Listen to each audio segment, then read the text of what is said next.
In this week's Talking About Orks, we're going over the Morkanaut. And hopefully you can go back and watch my Morkanaut video first, because I'm going to be making a lot of comparisons between the two.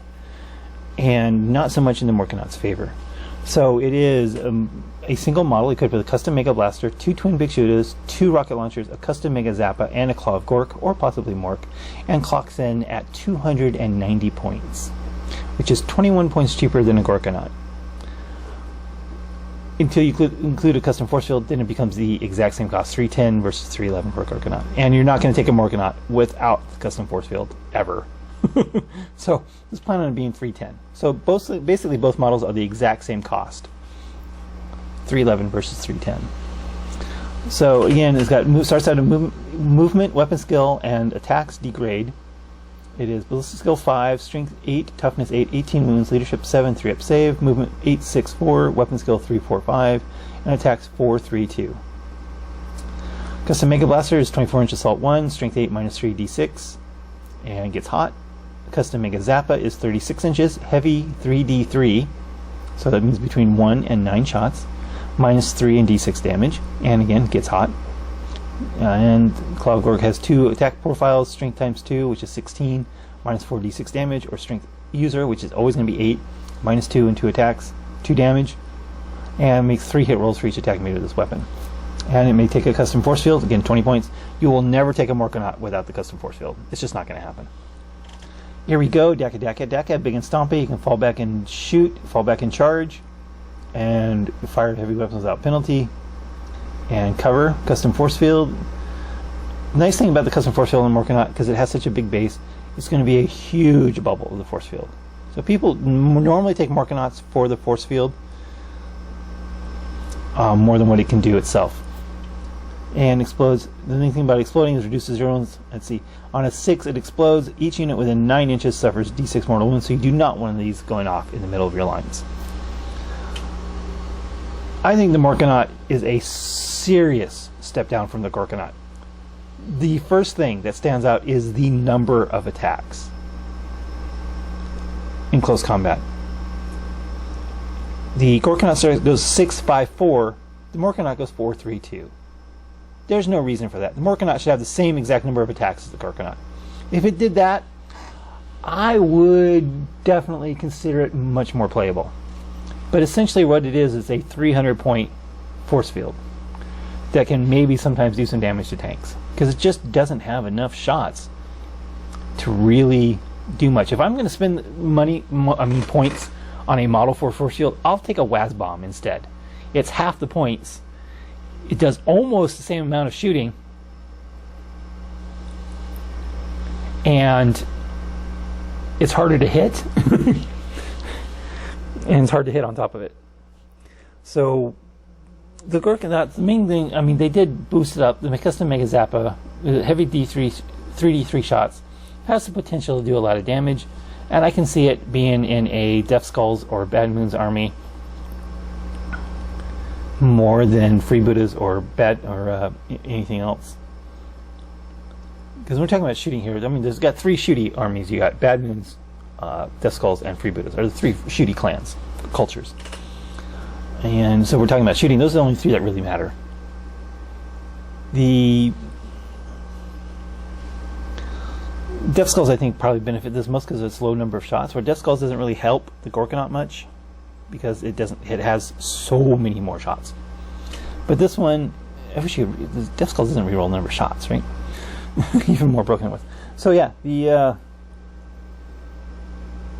Morkanaut, I think, is a serious step down from the Morkanaut, mainly because of the number of attacks and the fact that its shooting output is not going to be anywhere near as consistent as a Morkanaut.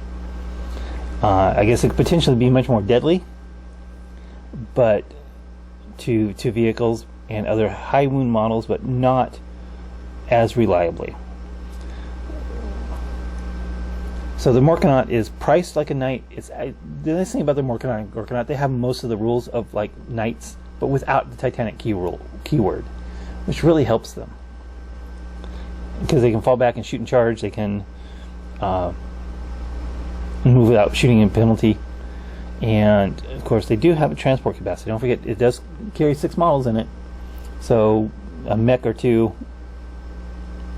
along with it might not help. Might not hurt too much.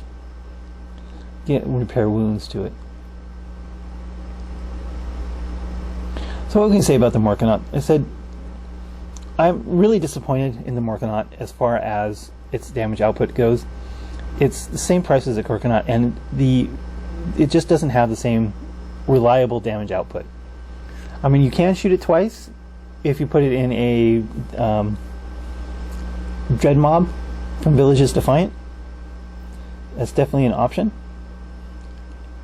And I'm sure every once in a while it's just gonna be devastating, because it does have, between 4 and 10 D6 damage shots at -3. So you're gonna be, if it hits, it's gonna be doing some damage, no doubt about it. But the problem is you have to hit. So was it 3d3 on average? You can get 6 shots, 2 hits. So you can get 2 to 3 hits per turn on average without any modifiers or rerolls or benefits or anything like that. And it just doesn't seem like that's going to be enough to get the job done. The Wazbomb has very similar shooting in that regards, because you have 3d3 shots, 3 from the Smasher Gun, d3 from the Smasher Gun, d3 from each of its custom mega cannons, or Wazbomb blaster cannons.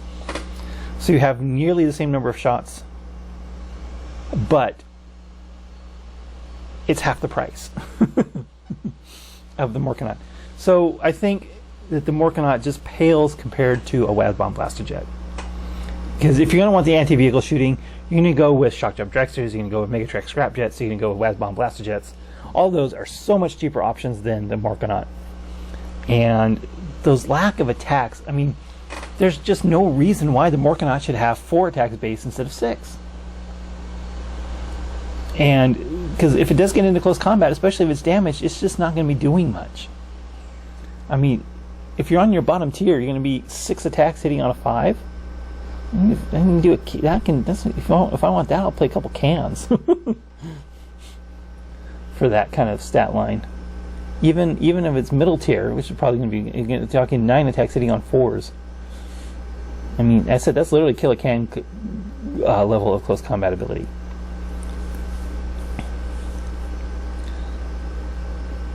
So there's just no redeeming, as far as I'm concerned, there's just no redeeming place for Morkanaut, other than the fact that you can have a massive force field bubble.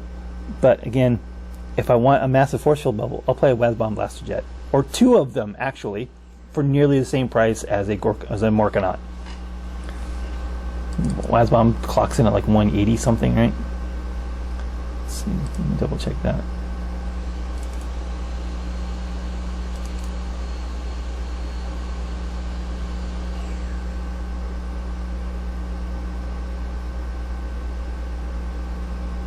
$159, yeah. So you can literally have 2 Wazbombs for the price of a Morkanaut. Give you more force field coverage and more anti-vehicle shooting. And of course, the Smasher Gun, Wazbomb mostly gets +1 to hit on a Smasher Gun on top of it. So, yeah, I don't see any reason to run a Morkanaut, unfortunately. It doesn't have enough shots. It basically needs to double the number of shots and have the same number of attacks as the Orkanaut to be a playable model. So the custom Mega Zappa needs to be heavy 3d6. Yes. Custom Mega Zappa moves up to 3d6. It gets the same number of attacks as a Orkanaut.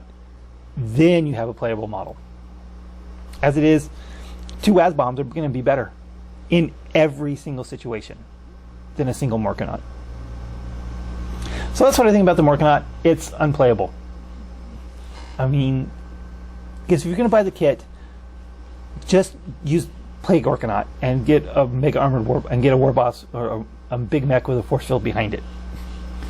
You'll have the same protection and you'll have much better damage output. Or if you really just want that anti-vehicle shooting, just run 2 Wazbombs. I said 2 Wazbombs are going to be better than a single Morkanaut in every single situation, in every single way. So, do you run Morkanauts? Let me know what you think about them below. I think they're very lackluster, or they need like a 100-point price drop compared to the Orkanaut. Yeah, or drop it 100 points. Drop it down to 210 instead of 310. Now we're talking. Now we're digging points to damage output is going to be much more appropriate. Thanks for watching. Thank you for watching this episode of Talking About Orks. Please subscribe and hit the bell button for notifications for new Talking About Orks videos every Wednesday, new battle reports every Friday, and hobby videos whenever I can. Thanks for watching.